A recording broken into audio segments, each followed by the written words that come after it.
Hi, I'm Ian Witherspoon here in Lake Orion, Michigan at the beautiful Canterbury Village for the 14th annual Corvette Fest put on by GMC Corvette Set. Over 100 Corvettes all spread around the beautiful property here. We're going to go talk to a few of the owners, check out a few of the cars, all that and more coming up next on Autobiography.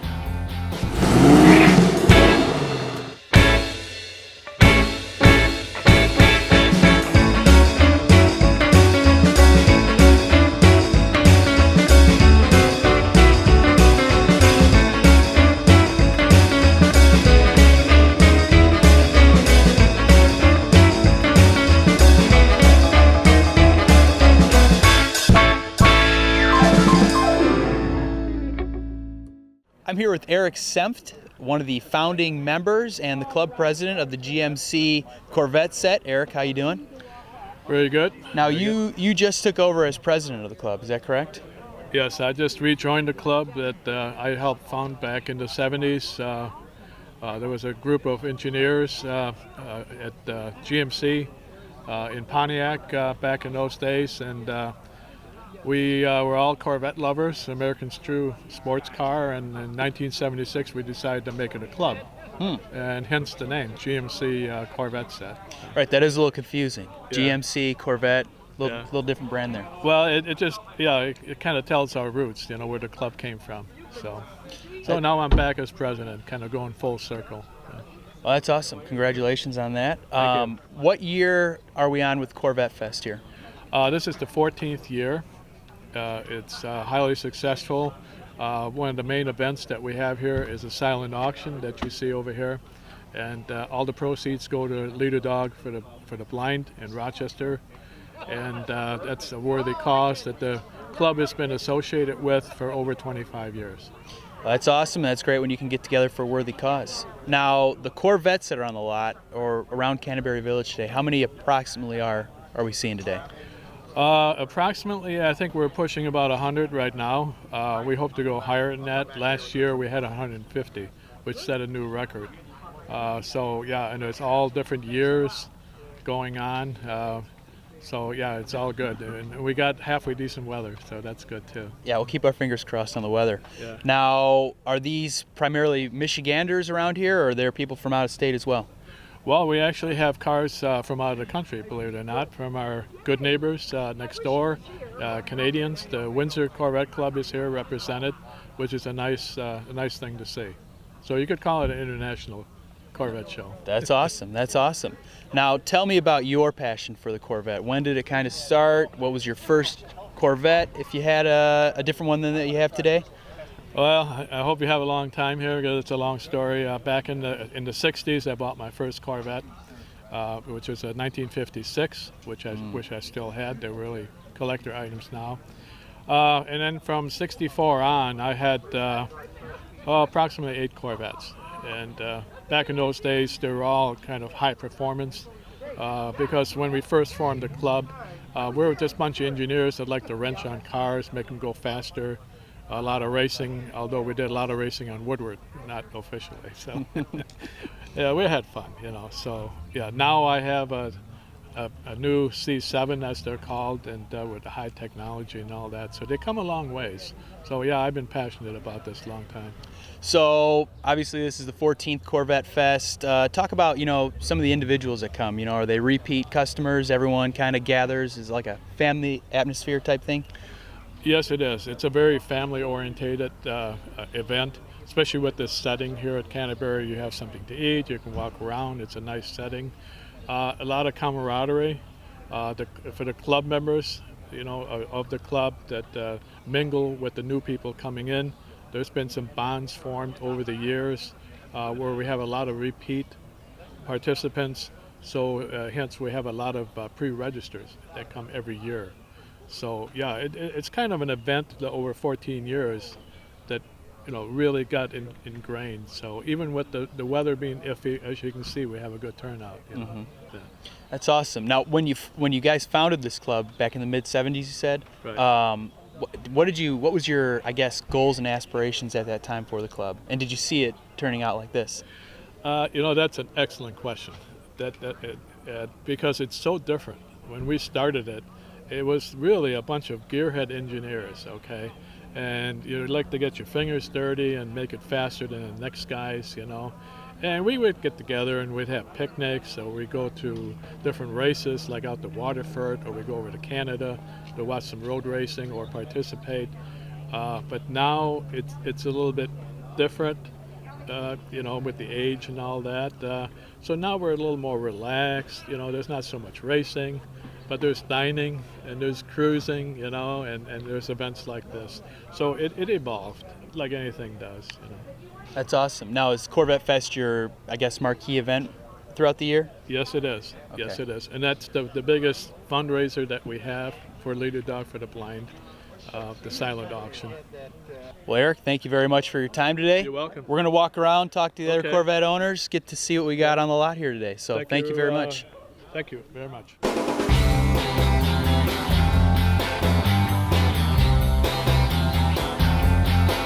All right, I'm now here with the Vice President of the GMC Corvette set, Mr. Jay Sandler. How are you today? I'm good. Got a nice turnout despite the weather? We did. We've been lucky. It really hasn't rained very much, and we've got about 90 cars so far, plus our club cars, probably about 30 of those. So we have about 120 cars here.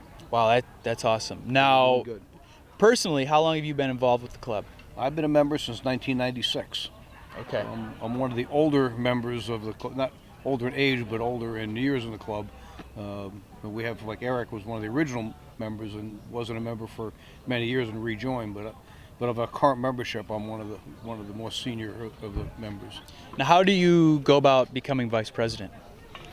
It's not hard to get elected in clubs like this, all you have to do is say yes.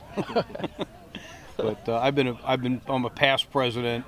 I've been on the board of directors for many years. My wife has been treasurer for probably 15 straight years.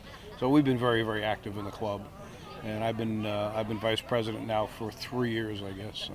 Well, that's awesome. Now, personally, how did you get involved with Corvettes, and where did your love kind of start from with the Corvette?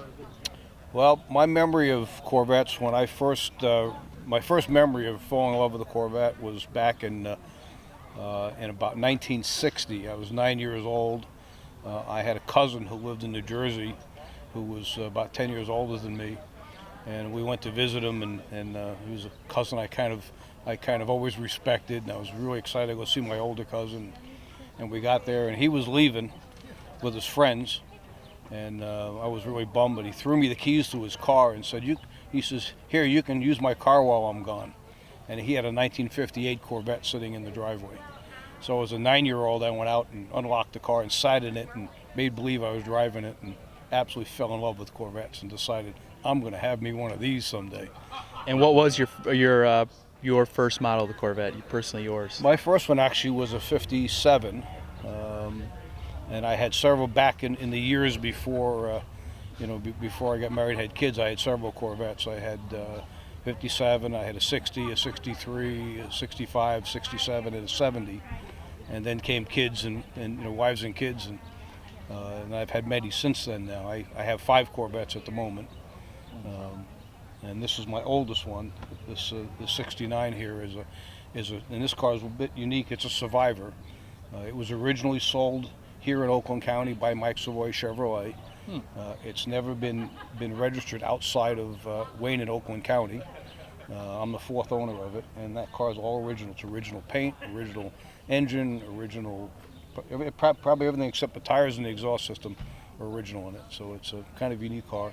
And I have an 88, a 94, a 2000, and a 2014. Looks just like Eric's does, except mine doesn't have stripes on it. So. Now, the 69 Stingray, what makes that so special among all their Corvettes? Well, they're all special. All Corvettes are special, and all Corvettes are very cool. This one is kind of a classic. The C3s. 69 was a high production year. They made a lot of 69, so they're very popular. This one's kind of special to me because I graduated from high school in 69, and the license plate on it says class of 69, and I was the class of 69, and so was the car. So, it's kind of a cool connection there. But you know, all Corvettes are special. And people say, well, what's your favorite year? And it's like, you know, they're all my favorite year. There's a couple of years I don't particularly, you know, the 80, 81, 82s are not my favorites. But other than that, you know, they're all pretty cool. That's awesome. I think 69 is my favorite year, personally, but that's just me. So every Corvette Fest, there's a different poster with that year. This year, I understand your car is featured on the poster? Yeah, every year we create some artwork, and we have a promotional poster for the show that we put in store windows and places, you know, to get awareness of the show. And every year we pick a couple cars from the show to put on the poster. We also make show T-shirts with the poster on it. And for many years we used to also be part of what we call the Corvette Concourse. So for the last several years, the cars that were in the concourse were the ones that got onto the poster. And well, we stopped doing the concourse. So I said this year, hey guys, I've been a member of this club for a long time. It's time my car got on this thing. And we all kind of laughed about it. And so this year, these two cars behind us, my 69 and Carol's 2003, it's a 50th anniversary, they got picked to be on the show. And so you can see in the windshield of her car is the poster. So and this is, I think, the first time that we thought about it, and we put the two cars together at the show park next to each other. We should have thought about it and put one of the big posters in between them, but so it was kind of cool. And so I gotta make sure I keep my T-shirt in good shape, you know. Yeah, heck yeah, with your own car on it, absolutely. Well, that's really cool. Jay, thank you very much for your time. Thanks for hosting a great event. Really appreciate it.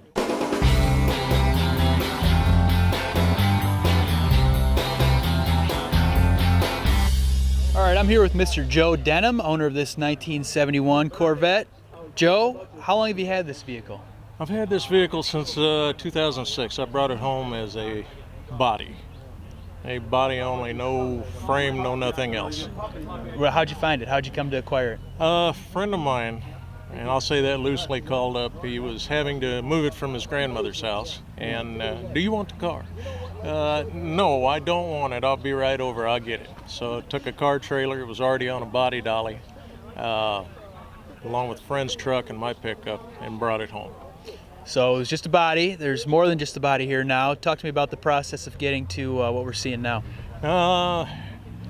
Process took approximately 6 months once I got started. Finding the parts are easy, but like I tell everybody, if you think it's easy, write it all down, what you want the car to look like, add 20% and you'll be real close to what the price will be. This one, it's got a 93 Corvette motor and transmission, speed direct, coilover suspension. Actually went too far with it, but it's a lot of fun to drive and it turns heads. You either hate it or you love it. It's 2010 Camaro Synergy Green. The gold on the back is a contemplation of what I made, because I did paint, I did everything on the car. Can't afford to farm it out. It would cost too cotton picking much to do it. So when you mentioned the Synergy green color, you don't see that on a lot of 71 muscle cars. How did you come up with that color? It was his 2010 Camaro Synergy green. It was 1 year in the Camaro. I liked it. I lightened it up a little bit by putting a white base under it. It's not as dark as what 2010 Camaro is, but it's a lot of fun. It sticks out. If you're in a parking lot full of red cars, you don't have to worry about finding your car. It's easy to see. That's how we found you. Absolutely. Absolutely. Either people love it or people hate it. I mean, there is no in between on the color. I wouldn't have painted my car that color. Well, it's not your car. I like it. I want to be able to see it. I've got 4 Corvettes. I've got one red one and 2 grays, but I love them all. This one's the one I like to drive the most. It's the most fun, and it's probably the one with more different GM parts on it. The parts are all GM, they're just off different years. This is the second year I've been up to this Corvette show, and it is an outstanding venue. Some of the problems is I've talked to people from Michigan, and since I'm not from it, that don't know this venue's here. I'm sitting here, really? you don't know what you're missing. It's an outstanding venue. You got great cars, you got great people putting it on, you got everything you need. Last year it was a little warm, you're under the trees, so what? Come and enjoy. I mean, they've got something for everybody. Even if you don't like stock Corvettes, there's plenty of Corvettes here, there's other Camaros here and stuff like that. It's a fantastic venue. But every car show I've been to here in Michigan, I've been to several, because I like going, all have been great. You've had great people. They're more than, please come in. They welcome you with open arms. No, it's you've got a beautiful state, beautiful venue. Every car show I've been to is outstanding. Just fantastic. Lots of cars. I didn't realize there was this much in the garages, because you don't see them on the road, especially from October to, what was it this time? The end of April, 1st of May? Yeah, you never know. I'm sorry, I can't live like that. I got 4 vets, and I like, we put them away for 3 or 4 weeks, and then they're out. I like driving them.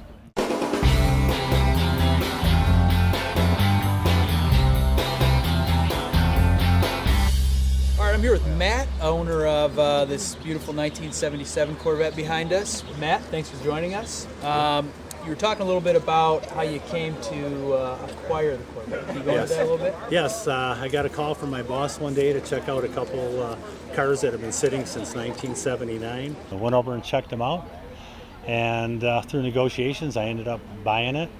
The car's basically sat, never moved for 36 years, and I saved the car. It's got original paint, original engine, all matching numbers, and that's how it turned out. Wow, and what year did you find it? What year? I bought it in 2015. Okay, and how long did it take to restore? It's on restored. Okay. So just cleaning the paint, cleaning the interior, but the brake lines and fuel lines were replaced because they were rotted off. Wow, so 36 years in a barn, and yes. that's all you had to do Yes. with it. Man, that's fantastic. So do you know anything about why it was in the barn? no, he was a hoarder, and he owned probably 20 cars, and it was in Rochester in a high-scale neighborhood. And I think the neighbors, he passed away and left everything to his daughter. Wow. So Very interesting. Yeah. So how many years have you been taking part of the Corvette Fest here? my shirt's from 2005 is the last time I was here with my 66 Stingray, and it's the first time I've been back. Okay. Now, what made you fall in love with the Corvette? Well, I have 2 at home, and I have a 66 Stingray, and I judge Corvettes Okay. for the NCRS, National Corvette Restore Society. And when did you get involved with that? 2001. Really? So Wow, okay. And have you always been a GM guy, a Chevy guy? Or? I'm a GM guy, yeah. Yeah, okay. So Nice. Yep. Wow. So what else is unique about this vehicle? this car is unique because it's fully loaded. The car came with a trailer package, which only 277s came with a trailering package, and it came with cruise, tilt, air conditioning, and it's also unique because it's a radio delete car. So there's no radio in the car. And the other unique thing is I have all the documentation from the original owner. He worked at GM, got a discount on it. I have all the paperwork from day one on the car. So it's highly documented. And how rare is that for a car to be found in a barn to be fully documented like that? I got lucky, yeah. Yeah. It's been fun. Wow, that's great. Yeah. So how'd you get involved with the, what was the organization? NCRS. NCRS, yes. I bought a 66 Stingray that was original matching numbers and took it to a car show, had it judged, and I've been judging ever since. Now, is that just in Michigan, or you travel around the country? Or? It's a worldwide organization. Yeah. There's chapters. There's probably 35 chapters in the U.S. There's one in Puerto Rico, New Zealand, U.K., and it's a worldwide organization. Where's the coolest place you've been on I've business? been to national conventions are every summer, and I've been to Virginia, San Diego, Denver, San Jose, California, Charlotte, North Carolina, and next month I'll be in Las Vegas for the convention. Are you taking this out there? Or No, I'm just, 66. I have a judging job. Okay. The 66 I sold a couple years ago, and I have a C5 at home. Gotcha.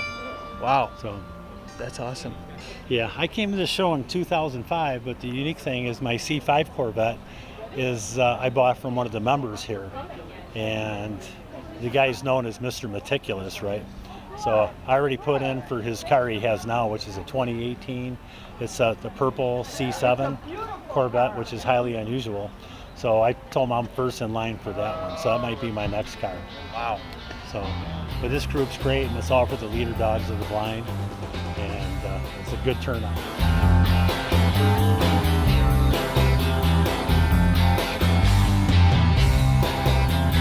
Well, that's going to wrap it up here from the 14th annual Corvette Fest at Canterbury Village in Lake Orion, Michigan.